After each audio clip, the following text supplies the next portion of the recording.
Sasa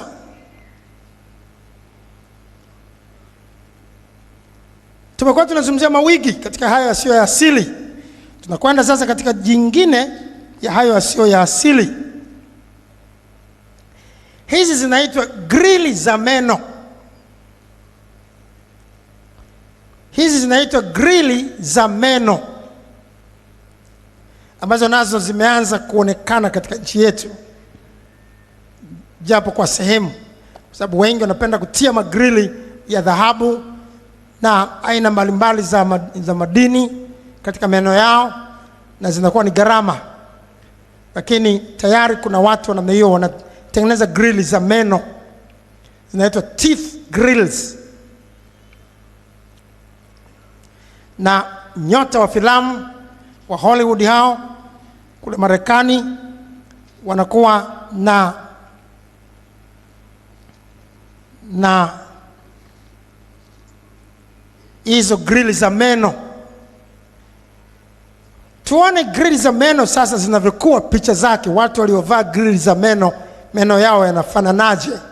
Unaangalia kipindi hiko njia TV kwenye screen yako, sasa utaona hizo grili za meno zinavyokuwa.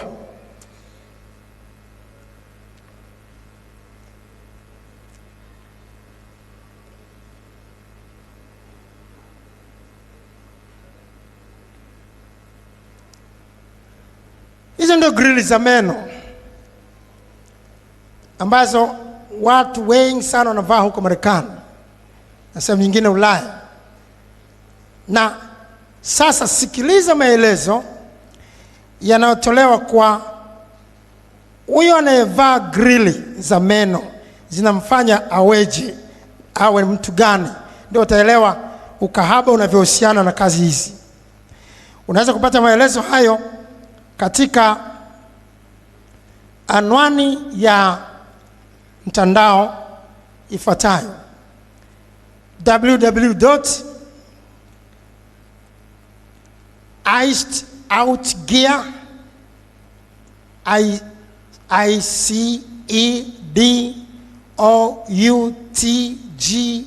ICEDOUTGEAR, icedOutgear.com/grills, inaandiko GRILLZ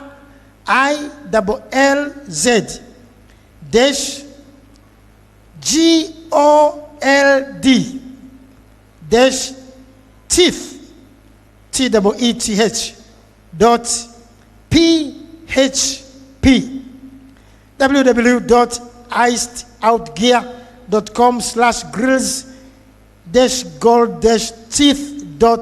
www.icedOutgear.com/grills-gold-teeth.php.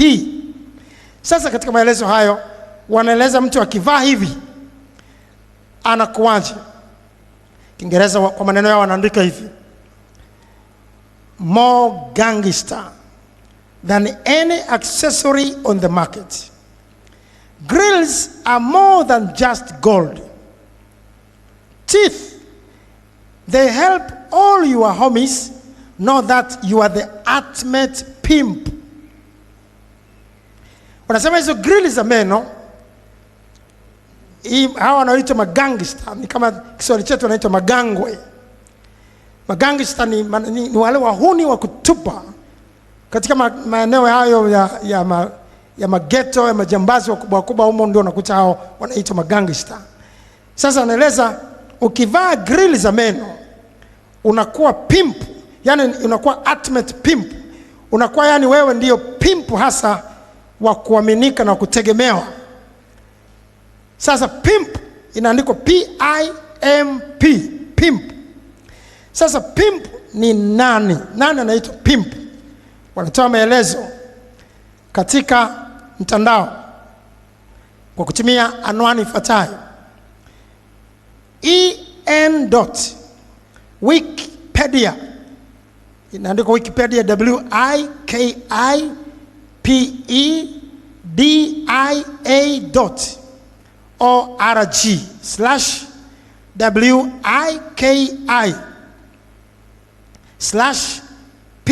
wiki.org/wiki/PIMP. Sasa wanaeleza pimp huyu. Wanasema ukivaa hizo grili za meno, sasa unakuwa ndio pimpu mzuri, pimpu ambao wa kutumainiwa na kutegemewa, pimpu bingwa. Sasa wanaeleza pimpu ni nani. Kiingereza kwa maneno yao wanaandika, a pimp finds and manages clients for prostitutes and engages them in prostitution, in brothels in most cases, in some cases street prostitution, in order to profit from their earnings. Typically, a pimp will not force prostitutes to stay with him, although some have been known to be abusive in order to keep their prostitutes submissive or to maximize profits. A pimp may also offer to protect his prostitutes from rival pimps and prostitutes, or from abusive clients. He can also enable a prostitute to work in a particular area under his control. Pimping is illegal in many countries. Wanamweleza huyu anaitwa pimp.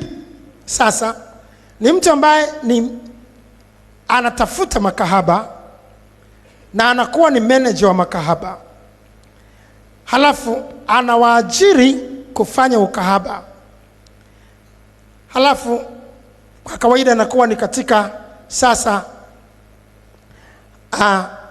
majengo hayo ya ukahaba ambayo wanawekwa hawa makahaba kwenye kampuni yake, halafu wanaume sasa wanakuja kufanya makahaba nao, hata kama ni katika ushoga.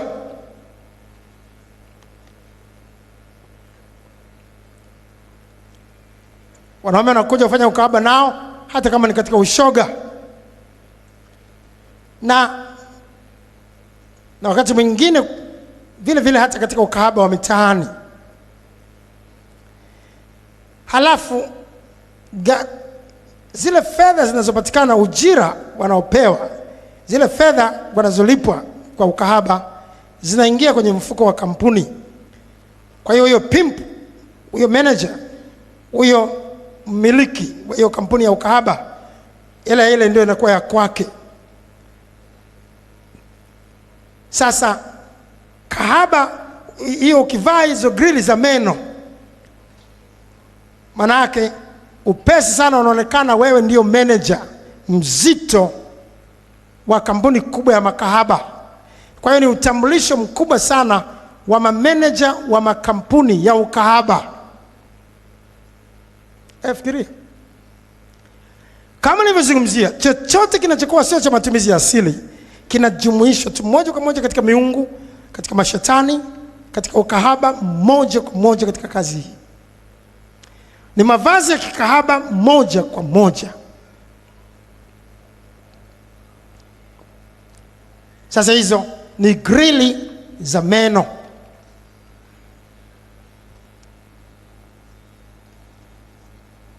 Baada ya grili za meno sasa tunaangalia kucha za bandia.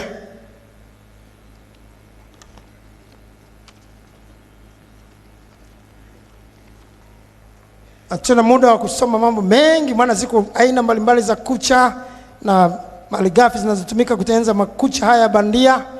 Lakini kwa wakati wako unaweza kusoma kwenye mtandao, kama unaweza kutembelea mtandao huu kwa anwani hii www.consumeraffairs.com. Consumer Affairs, hivyo vya kawaida Kiingereza, consumeraffairs.com/news/nails.html. Kwa hiyo katika mtandao huo utaweza kuona aina mbalimbali za zinazofanya hizi kucha za bandia. Kuna kucha zinazotengenezwa kwa material hii inaitwa acrylic. Kuna kucha nyingine zinatengenezwa kwa gel, inaitwa gel nails. Kuna nyingine zinaitwa sculptured nails, kuna nyingine rep nails na kadha wa kadha. Kile ni makucha bandia ambayo yanabandikwa kwenye kucha kwa namna nyingi mbalimbali ili makucha yawe marefu. Mtu akitia rangi iwe makucha marefu sana, Angalia mfano wa kucha hizi sasa katika skrini yako. Angalia watu walioweka kucha hizi za bandia.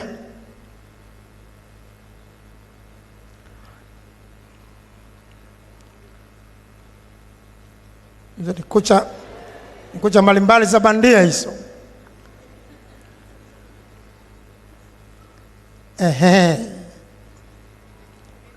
Mambo hayo. Sasa wapendwa, wakivaa haya wakasema shalom, hapa kuna kazi. Hata shetani anatushangaa. Hizi nazo zinabandikwa kwa gundi. Zinabandikwa kwa gundi.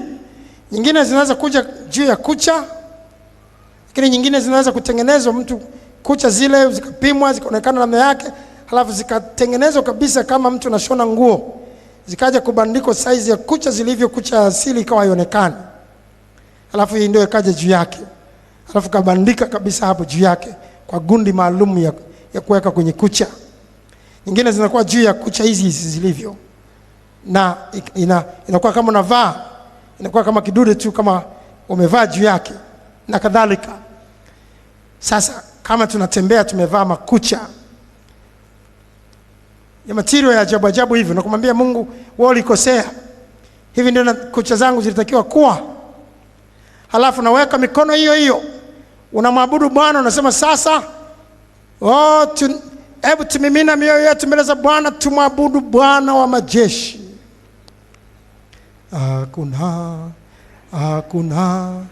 Hakuna kama wewe. Hakuna yupi sasa? Hakuna kama yupi? Aliyetengeneza hizo kucha za bandia au yule wa kucha za mwanzo?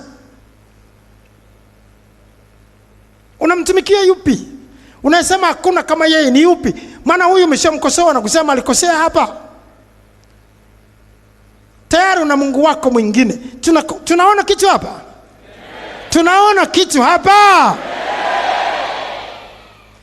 Tungeweza kuendelea kuzungumzia mambo mengi sana haya artificial. Haya bandia ni mambo mengi. Miongoni mwa mambo ya bandia vile vile ni nyusi za bandia za macho. Nyusi za bandia za macho nazo zinatengenezwa. Nyusi zinatengenezwa nazo zinatiwa gundi.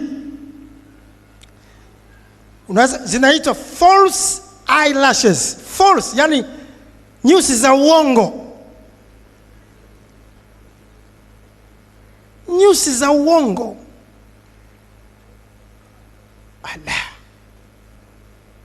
Baba wa uongo anatengeneza nyusi za uongo na sisi tunavaa. Na wengine wanakwangua nyusi zao kabisa, alafu wanaweka hiyo. Wanaweka kitu kinaitwa mascara. Na katika hiyo katika mtandao ufuatao unaweza kuona habari nyingi za hizi nyusi za macho za bandia. Mtandao ufuatao www.wigsguru ndio wigsguru.com.au/false-eyelashes.html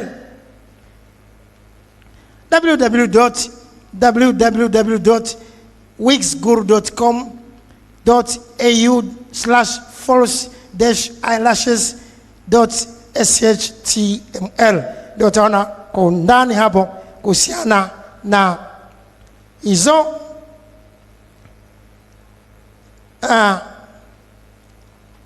nyusi za bandia, nyusi za uongo ambazo nazo zinatengenezwa kwa namna ambayo hiyo vinywele vyake vya bandia sasa vinakuwa virefu sana. Kwa hivyo vinakuwa virefu, na hizi zinaweza kuwa kubwa sana hizo nyusi na ndefu, halafu zikatokeza ukaona zimekuja kabisa zikawa kama zinafunika macho, na kama zikienda kwa juu wanasema zinaweza kufanya kama macho yakawa makubwa, yakawa kama amekatwa, yakawa sijui kama mtu akipeleka macho yake pembeni hivi, unaweza wanaandika wenyewe unamtamani. Kwa hiyo macho yake yanaweza kuwa makubwa, yakafanywa madogo, yakafanywa kama ya paka.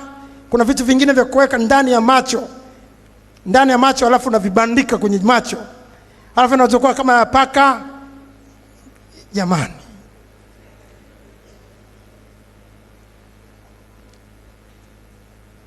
kwa hiyo ni magundi kichwani, magundi kwenye kucha, magundi kwenye macho.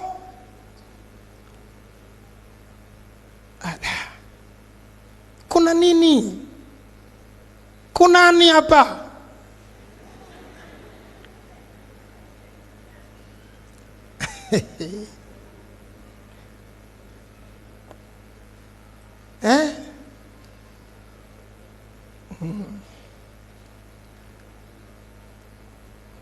Bwana tusaidie. Bwana tusaidie. Sasa baada ya hapo tumeangalia juu ya wigi za kichwani, grili za meno, kucha za bandia, nyusi za bandia. Yote haya ni matumizi, kubadili matumizi ya asili. Sasa tunakwenda katika kubadili ngozi, kujichubua. Mungu katika maarifa yake ameumba ngozi kwa utaalamu wa hali ya juu sana. Kila ngozi ya mwanadamu imeumbwa kwa makusudi yake na kwa mazingira yake na kwa maana yake. Na sasa katika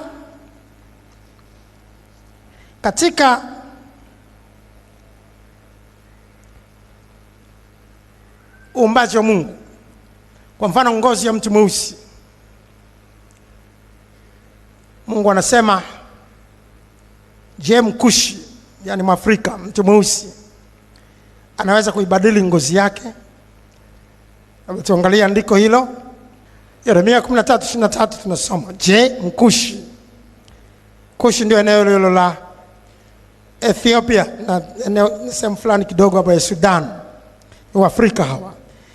Je, Mkushi aweze kuibadili ngozi yake? Au chui madoadoa yake? Kama aweza, ndipo na ninyi mwaweza kutenda mema, ninyi mliozoea kutenda mabaya. Mwafrika anaweza kuibadilisha ngozi yake?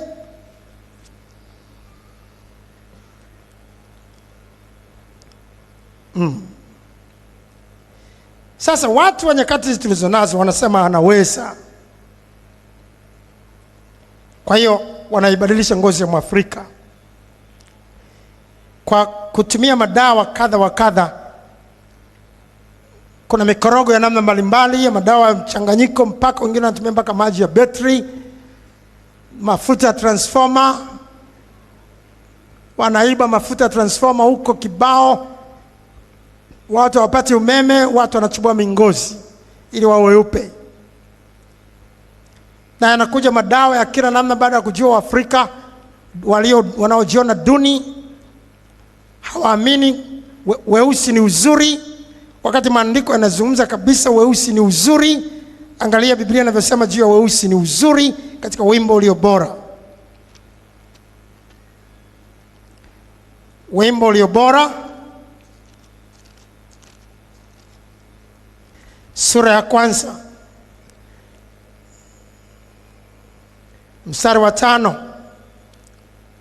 Wimbo Ulio Bora sura ya 1 mstari wa 5. Mimi ni mweusi mweusi, lakini ninao uzuri, enyi binti za Yerusalemu.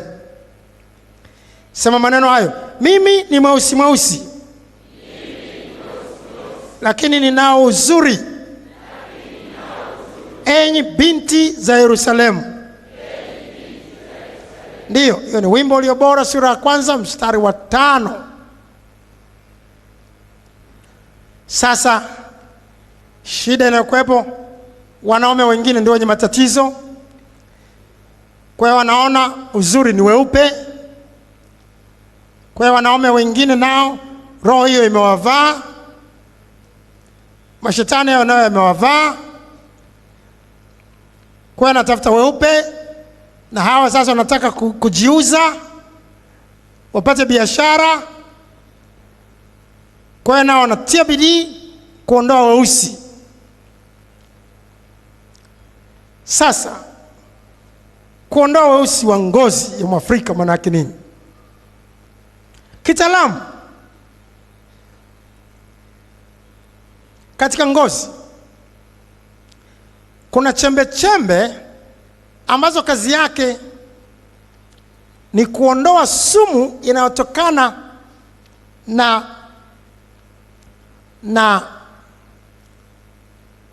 na mionzi ya jua. Jua hili tunaliona mionzi yake, kuna vitu vingi vya sumu, kuna mionzi mingi ya namna nyingi mbalimbali.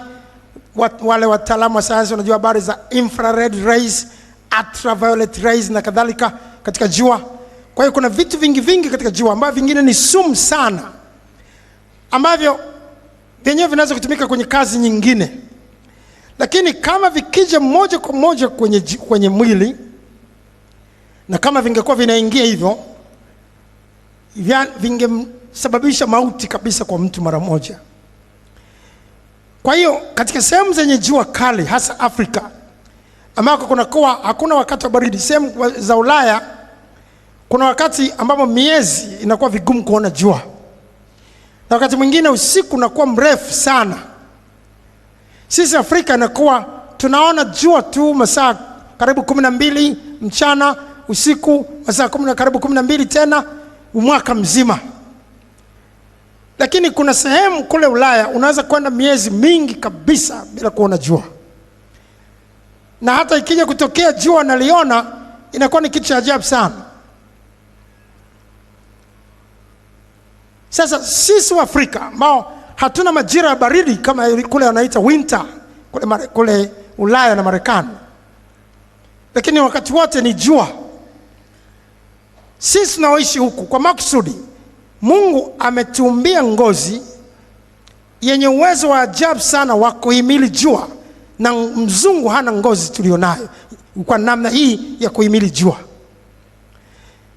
Sasa kuna chembe chembe za ndani ya ngozi zinazoitwa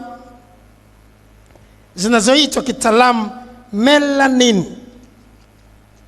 Kuna chembe chembe katika ngozi sasa zinazoitwa kitaalamu melanin, MELANIN,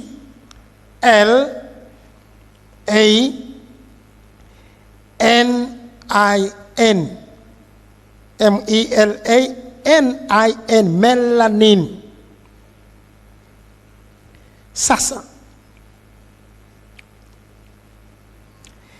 hizi seli za melanin ambazo zinakuwa ndani ya ngozi, kazi yake ni kulinda ngozi yetu dhidi ya hayo madhara ya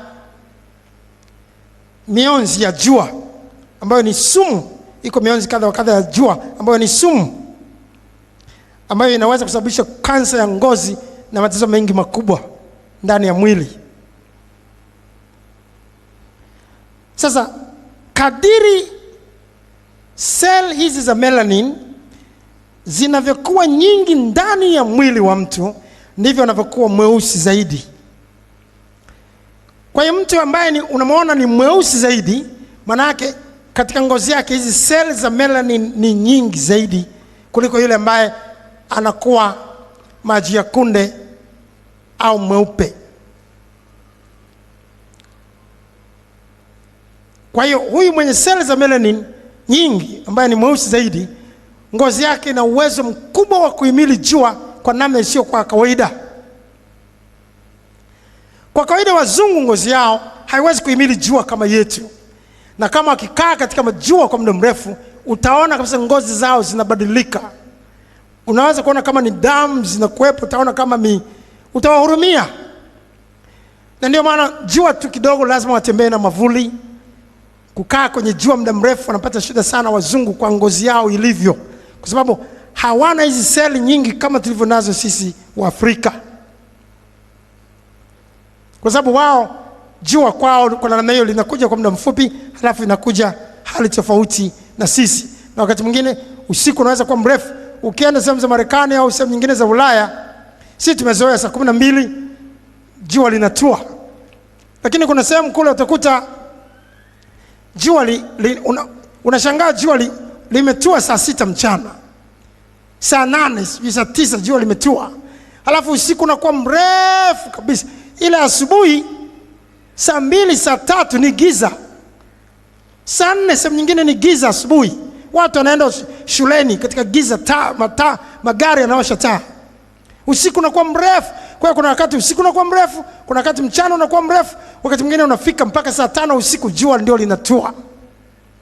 Kwa hiyo mazingira kwao ni tofauti kabisa na kwetu. Sio kama sisi tunajua mchana ni karibu saa 12, halafu usiku ni saa 12. Huko Ulaya na Marekani haiko hivi. Ndio unaweza kwenda sehemu nyingine Marekani ukashangaa. Ndio huko ndio wanaita misho ya dunia huko. Hapa kwetu sio mwisho wa dunia. Misho wa dunia ni huko. Yaani hapa kwetu Afrika ndio dunia yenyewe. Yaani hapa ndio center ya dunia.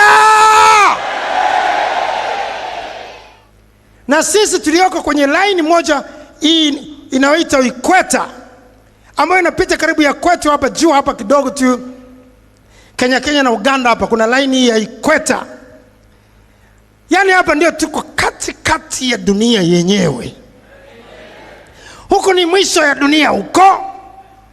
Ndio anasema enendeni ulimwenguni mwote mkahubiri injili kwa kila kiumbe. Akawatuma waanze kuhubiri injili wapi? Yerusalemu, Uyahudi yote, Samaria na hata mwisho wa nchi. Mwisho wa nchi ni huko porini huko.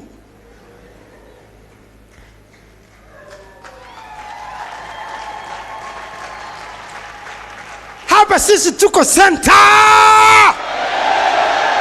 Tena ndugu zangu, tumependelewa wa Afrika. Kama tungekuwa na mawazo ya kutoa uduni, sisi tungekuwa matajiri kuliko wazungu. Lakini unakuta waziri ana mawazo duni ya kutegemea wazungu.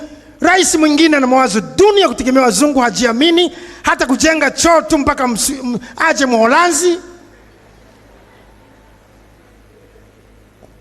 Mawazo namna hii yametupoteza utajiri wetu. Kwa taarifa ya kwenu, kwa taarifa ya kila moja, utajiri mwingi wa madini uko Afrika. Madini hapa ni kama maji, yani kila madini unayoweza kufikiri duniani yako Afrika. Kila namna ya madini yako hapa. Ardhi ya ajabu ya kushangaza, hali hewa ya kushangaza. Hii hali hewa ya kwetu, jua linawaka masaa 12, halafu inaenda usiku wote. Hakuna winter, hakuna mabarafu kumwagika. Kama wangeipata wazungu hii hali. Wazungu muda wa winter, wakati mabarafu yanaanguka, wanahangaika kumwaga mabarafu, yani kuondoa barafu juu ya ardhi ili magari yapite. Wanayeyusha barafu kwa chumvi. Kwa hiyo anakuja yanamwaga marori tani na tani za chumvi kwenye barabara. Halafu ni kama bulldozer inapita sasa, inayoka barafu ili kuimwaga pembeni ili barabara zipitike. Kwa hiyo wanatumia mamilioni kwa mamilioni ya tani za chumvi kumwaga katika barabara ili kuondoa barafu, au sio hapapitiki. Viwanja vya ndege vivyo hivyo. Mandege yanakuwa mabarafu yamejaa kwenye ndege, inabidi kupuliziwa chumvi kwa wingi ili kuyeyusha barafu ili ndege iweze kupaa. Kwa hiyo mpaka winter au majira ya baridi yanapita, zinatumika fedha mabilioni kwa mabilioni ya dola kuondoa tu barafu. Achira mbali mavazi mazito sana ya kufanya mtu yeye baridi, na nyumba na kufanya joto leo ndani, maana ni joto. Wakati mwingine baridi inakwenda mpaka -43 degrees centigrade. Inaenda chini ya sifuri, inaenda mpaka 43. Huwezi kutoka nje. Huwezi kutoka nje. Hata ukiwa ndani, kwa ndani ni yote ni ndani ya kuta zimetengenezwa moto. Kwenye kitanda magodoro ni ya umeme, halafu unaongeza joto kwa umeme kwenye godoro, huwezi kulala. Yani ni gharama sana kuishi nyakati hizo za baridi. Kama mabarafu yangekuja hapa kwenye ufisadi, yani tununua chumvi ya kula yenyewe shida. Sasa tununua chumvi tumwage barabarani ili magari yapite. Jamaa zangu wangekufa kama mchwa. Kula Ulaya ikifika wakati wa baridi huwezi kutumia tairi za gari unazotumia wakati wa sama au wakati wa joto. Kwa sababu ya barafu lazima ubadilishe tairi zote. Halafu unaweka tairi za wakati wa majira ya baridi, ambazo zenyewe zinakuwa kama na njumu za kuweza kunata kwenye barafu, au sio? Huwezi kutateleza kwa tairi za kawaida. Kwa hiyo ikifika wakati wa majira ya joto unabadilisha tena tairi. Sasa hapa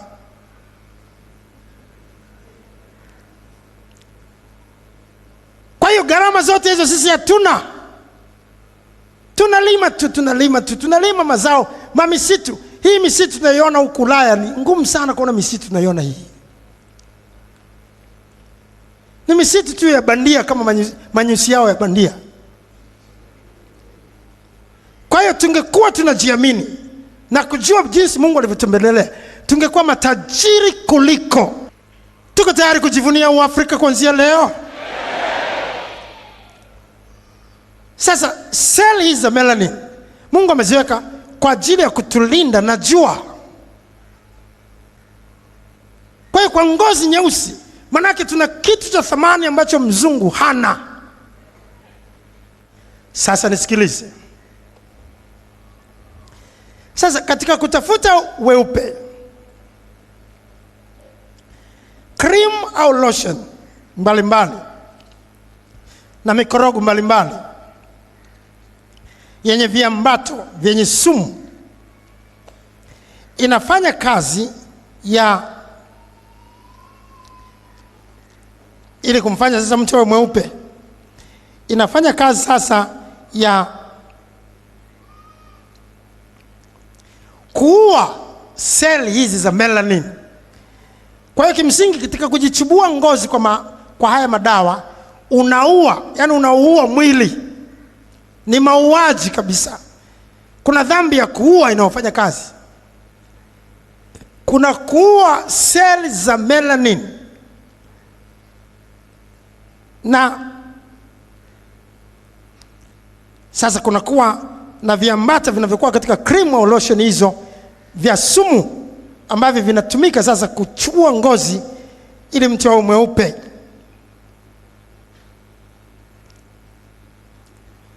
Kwa hiyo kuna kemikali ambazo wakati mwingine unaweza kukuta zimeandikwa.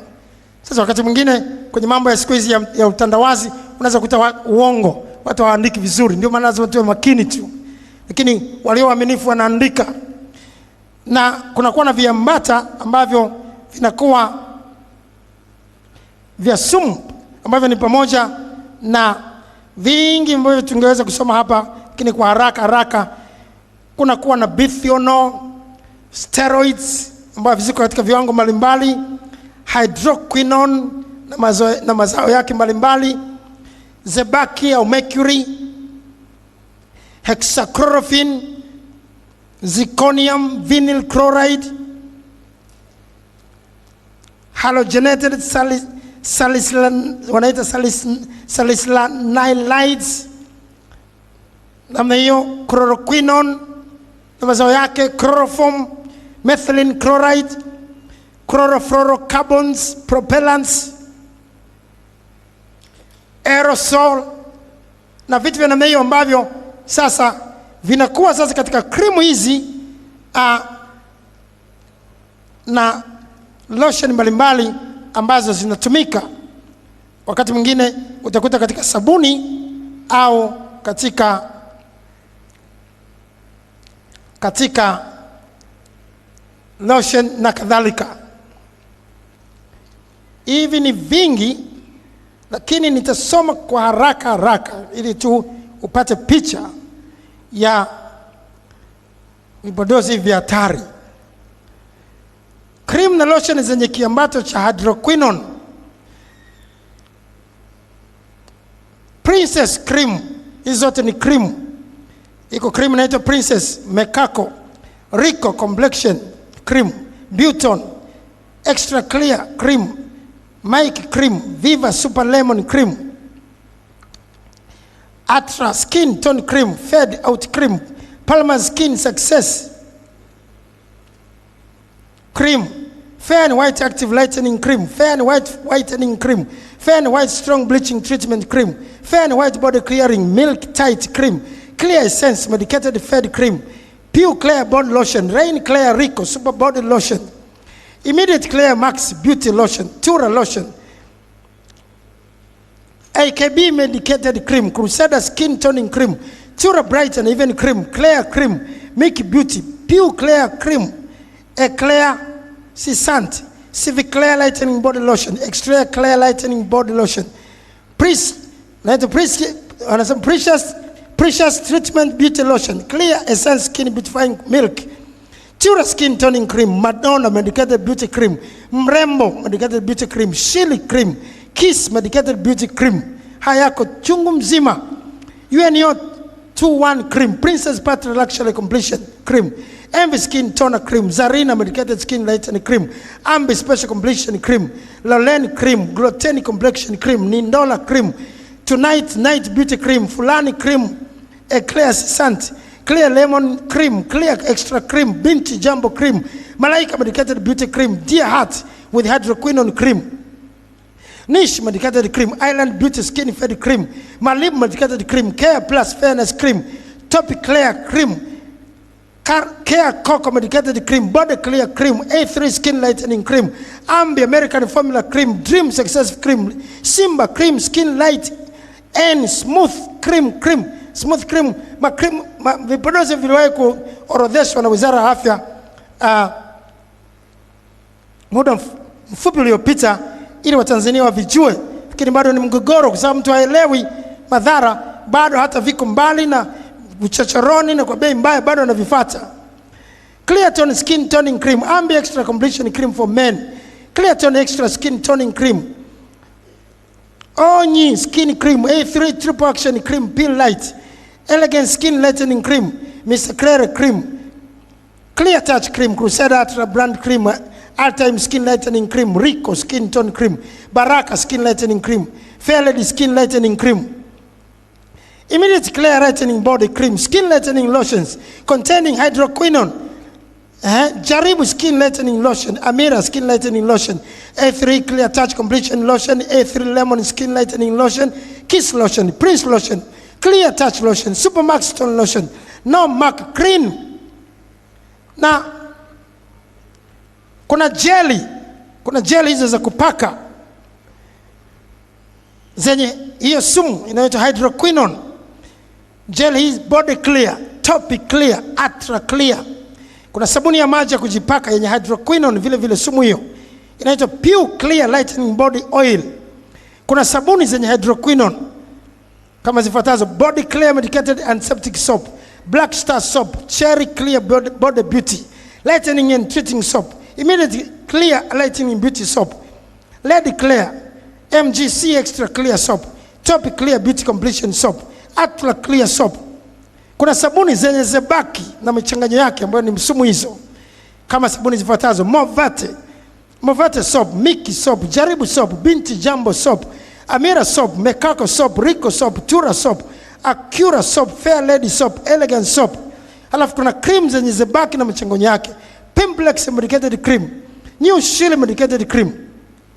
Halafu kuna cream zenye misiguano ambao wanaita kitaalamu hormones in steroids, Amira cream, Jaribu cream, Fair and Lovely super cream, New Clear cream plus, spot remover, age renewal cream, visible difference cream, New Clear spot remover, body clear cream, Silver clear fed cream, skin balance lemon cream, a pure clear cream, skin success cream, M&C dynamic clear cream, fair and white cream, clear essence cream, Miss Caroline cream, Movette cream, soft and beautiful cream, Medivane cream, body treat cream, spot wanaita spot remover pia, dark and lovely cream, silver clear cream, mask clear cream, fair and beautiful cream, beautiful beginning cream, the Pro-Son cream, Dermovati cream, top lemon plus, better lemon cream, Tenovati, unique clear super cream, top flam cream, first class lady cream. Halafu kuna jelly zenye sumu hii inaitwa steroids, fashion fair jelly plus, hot movet gel, hypro gel,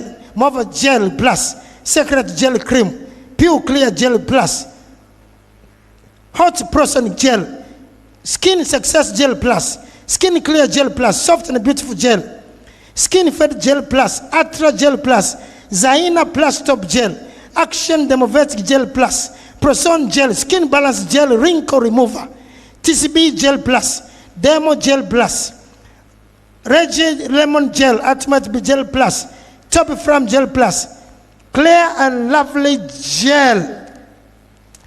Yote haya sasa yanakuwa na viambato vyenye sumu. Kwa hiyo mtu ataonekana mweupe, wakati mwingine anaweza kuwa hata kwa vidonge vingine vya kumeza, lakini madhara yake ni makubwa. Sasa madhara yake ni kama ifuatavyo.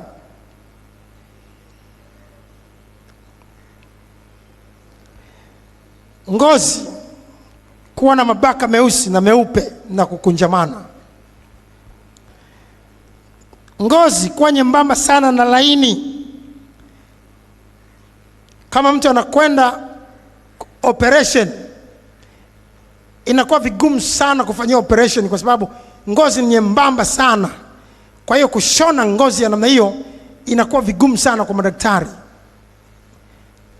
Kwa hiyo utaona inaleta shida sana kama mtu anafanyia operation wakati wa kujifungua na operation nyingine mbalimbali, ngozi inakuwa ni shida na inaweza kufanya jeraha lisipone. Kama mtu amepata ajali, inaweza kuwa kazi sana kitaalamu kumfanya mtu yule apone kwa sababu ya ngozi yake imeharibika, imeuawa. Ngozi inapokuwa kabla hajaharibiwa hivi, inapokuwa na ya asili, inakuwa nene pana kama ngozi ngumu pana.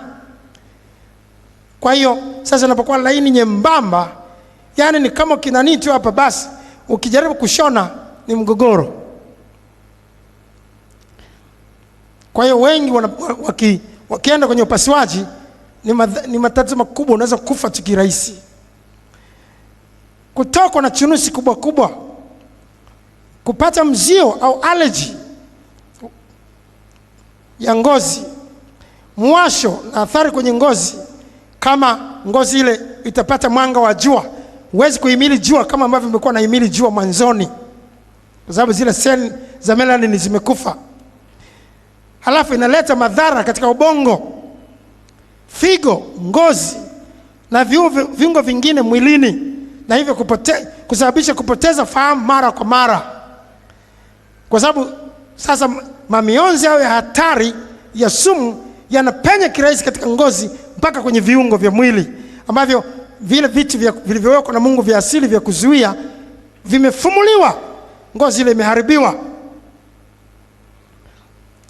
Matokeo yake vile inasababisha kansa ya damu, kansa ya ngozi, kansa ya maini, kansa ya ubongo, kansa ya mapafu na kadhalika. Mama mjamzito anayetumia vipotozi hivi kwa muda mrefu huweza kusababisha mtoto wake kuathirika akiwa bado tumboni. Pia kuna uwezekano mkubwa wa kuzaliwa mtoto mwenye utindio wa ubongo.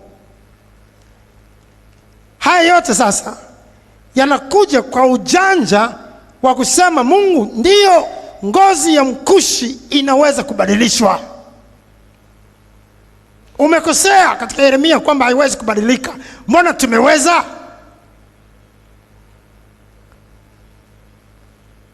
Sasa tunakuwa kimsingi tumeliharibu hekalu, kwa sababu sisi wanadamu ni hekalu la Mungu lililo takatifu. Katika Wakorintho wa kwanza sura ile ya 3, Wakorintho wa kwanza sura ile ya 3 mstari wa 16 mpaka 17, hamjua kuwa ninyi mmekuwa hekalu la Mungu na kuwa Roho wa Mungu anakaa ndani yenu? Kama mtu akiliharibu hekalu la Mungu, Mungu atamharibu mtu huyo. Kwa maana hekalu la Mungu ni takatifu, ambalo ndilo ninyi. Na vile vile Wakorintho wa kwanza 6 mstari ule wa 19 mpaka 20, au hamjui kwa mwili wenu ni hekalu la Roho Mtakatifu aliye ndani yenu, mliopewa na Mungu, wala ninyi si mali yenu wenyewe, maana mlinunuliwa kwa thamani. Sasa basi, sema sasa basi, mtukuzeni Mungu katika miili yenu. Sasa wengine ndio wanageuza maandiko hayo na kusema kumtukuza Mungu sasa ndio kujichubua, ndio kuwa mweupe, ndio kuwa mzuri. Na wanasema utukufu wa mwisho wa nyumba yangu utakuwa mkuu kuliko wa kwanza. Kwa tunamtukuza kwa kuvaa haya sio ya asili, mawigi na kuyatengeneza manywele hayo na kujichubua, sio kumtukuza Mungu. Hayo ni kutukuza mapepo, ni kutukuza mashetani, ni kumdharau, ni kukataa uumbaji wake.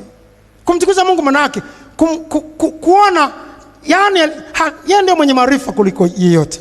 Ni mwenye maarifa kuliko wanadamu. Yeye ndio, hakuna anayejua kama yeye. Huko ndio kumtukuza Mungu.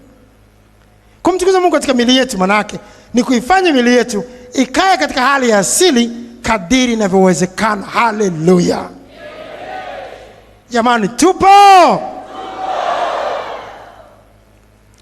Bado inatamanisha kusikia? Au wengine tumekwisha achana?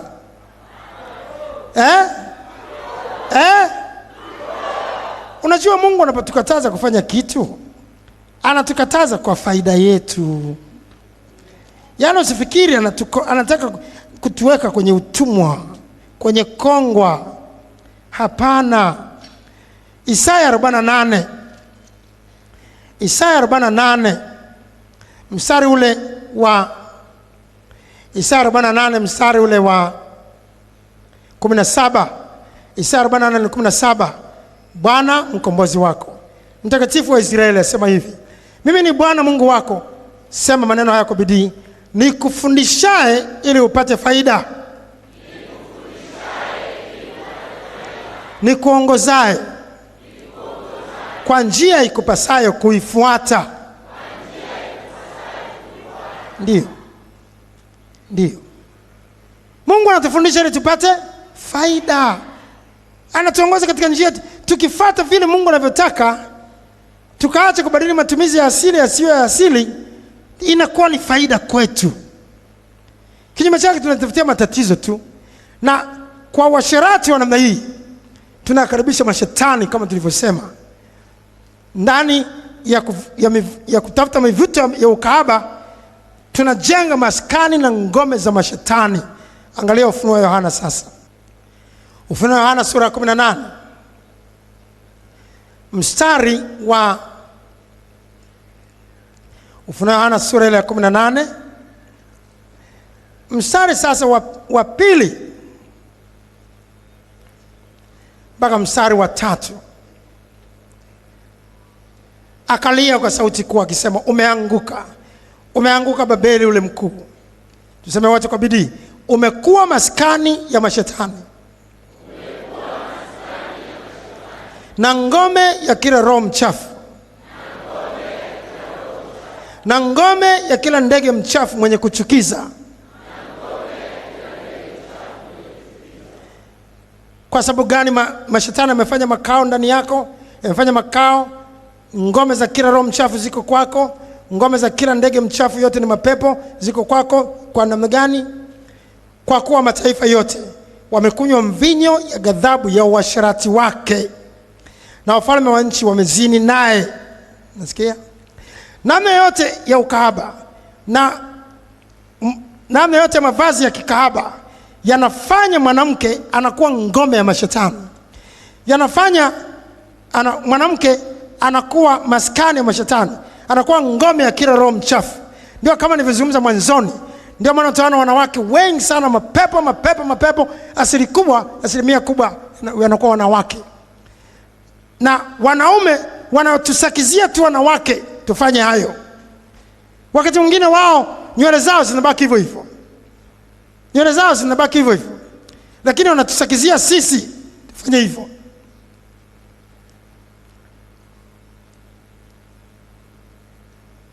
Na wanaume wengine hivyo hivyo wanaweka mawigi, wanaondoa mvi kwa kuweka madawa. Mtu mzima mvi zipo, wewe si umezeeka ndugu yangu? Ni kama mimi sasa, miaka inaenda. Miaka inaenda. Hivi nilivyo saizi, umri wangu ni miaka 52. Sasa mvi ndio hizo. Sasa nitie madawa na mdanganya nani? Ili nywele zangu ziwe nyeusi kwamba ni miaka 18 sasa. Natafuta nini? Ni ukahaba.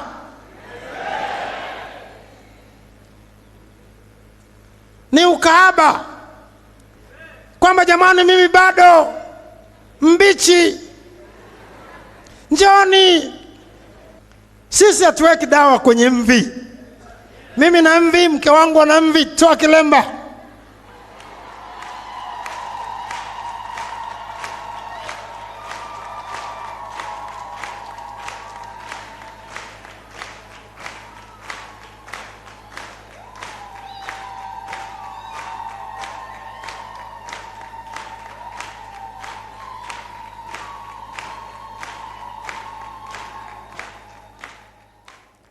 Wengine wanasema sasa tukiwa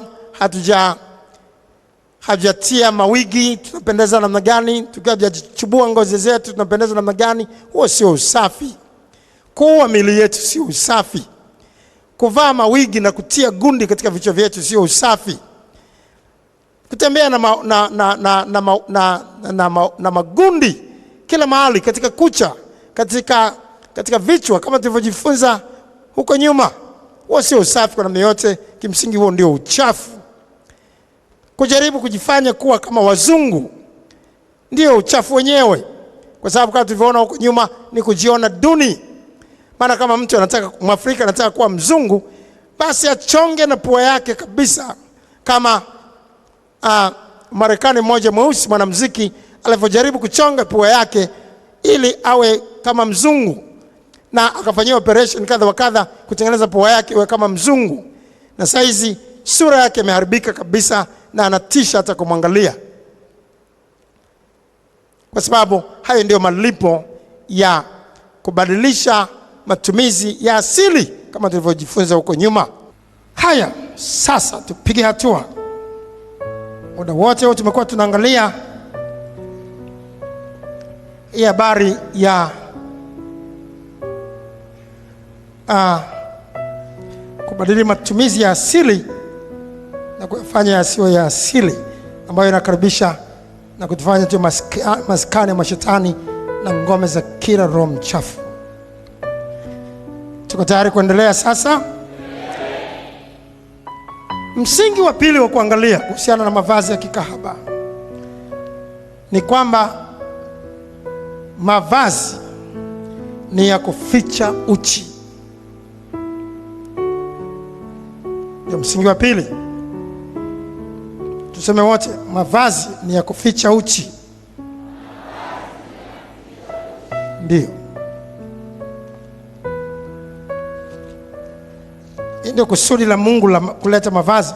Mwanzilishi wa kwanza wa mavazi ni Mungu mwenyewe. Mwanzo sura ile ya 3 mstari wa 7. Mwanzo 3:7. Wakafumbuliwa macho yote wawili, wakajijiwa kuwa wauchi. Wakashona majani ya mtini, wakajifanyia nguo. Mungu akaona kwamba yale majani ya mtini sio nguo nzuri za kuwahifadhi. Akatengeneza nguo nzuri za kuwavalisha ili kuficha uchi. Mwanzo 3:21. Bwana Mungu akawafanyia Adamu na mkewe mavazi ya ngozi akawavika. Lengo lake mavazi haya ilikuwa kuficha uchi. Sasa nisikilize. Yako mavazi sasa, ziko sehemu za mwili ambazo nyingine katika mwili zinaitwa kabisa sehemu za siri.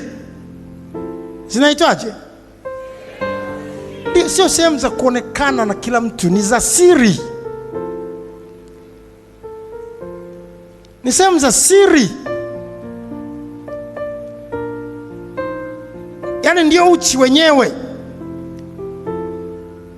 Na kama mtu hana aibu, maana yake sasa kuna mashetani yamemvaa.